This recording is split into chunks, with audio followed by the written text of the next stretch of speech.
Hey folks, just like every Saturday, I'm here to talk about a superhero animated series, and today I'll be talking about the Batman the Animated Series episode Blind as a Bat. If you haven't seen this episode, you should pause this video and go do so now, or you can stick around and hear me sum up the events of the episode, but beware, there will be spoilers. Bruce Wayne is attending a meeting where Wayne Enterprises is trying to secure a government contract to build weapons, specifically a stealth plane that is the most dangerous aircraft in existence. The Penguin and his men steal the aircraft and wind up blinding Bruce Wayne during their escape. Bruce builds a helmet that will allow him to partially see in the dark while he is out as Batman, while also allowing his eyes to heal. Things don't go exactly as Batman plans, but in the end he captures the Penguin and his eyes are back to normal. Cue credits. I imagine many people like this episode a great deal because it takes Batman down a peg, at least for this episode. But since Batman was never the superhuman that he is often portrayed as being in the comics in this series, I don't know if taking him down a peg was necessary. But still, it could make for an interesting episode. However, I kept finding myself wishing the episode was done more experimentally.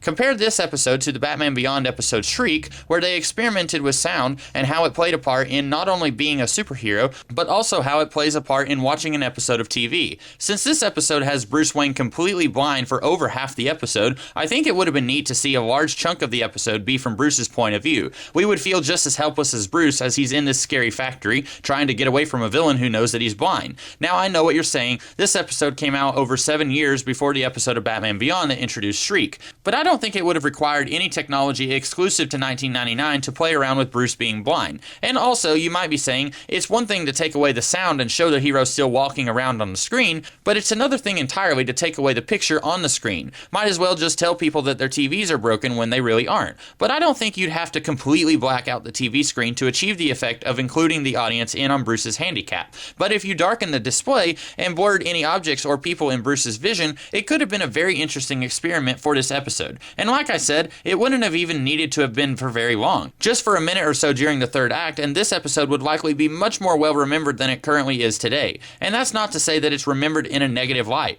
If anything, I think it's probably just not remembered at all. But that could have changed if this episode had done more in the way of being experimental like the Batman Beyond episode Shriek. I did find it very odd that Wayne Enterprises was trying to get a military contract at the beginning of the episode. Of course, at one point Bruce tells the scientist who is presenting the aircraft that he has reservations, but the Bruce Wayne I know would have been pretty resolute in not letting his company get involved in military contracts. We see sometime later when Batman guest stars in Superman the Animated Series that Bruce is very adamant with Lex Luthor that he won't be involved in weapons manufacturing. I don't really understand why here he is on the fence about it at all. Of course, the story reason is that we need a reason for Bruce to be present here so that he can go blind and set off the events of the episode. But if you need a character to act out of character in order for the plot to happen, then you should really consider restructuring the plot instead of keeping the characters acting out of character. There are any number of ways you could have had Bruce go blind and still keep the rest of the episode about Penguin stealing an experimental aircraft. For that matter, there's no real reason that the two plots need to be connected at all. Penguin could have gotten his aircraft from anywhere. Weyland-Yutani, Stark International, Clamp Enterprises. Maybe the Penguin could have gotten the aircraft, then he tests out the weapons, fires it at a nearby generator, and the power outage somehow leads to Bruce going blind in a separate location.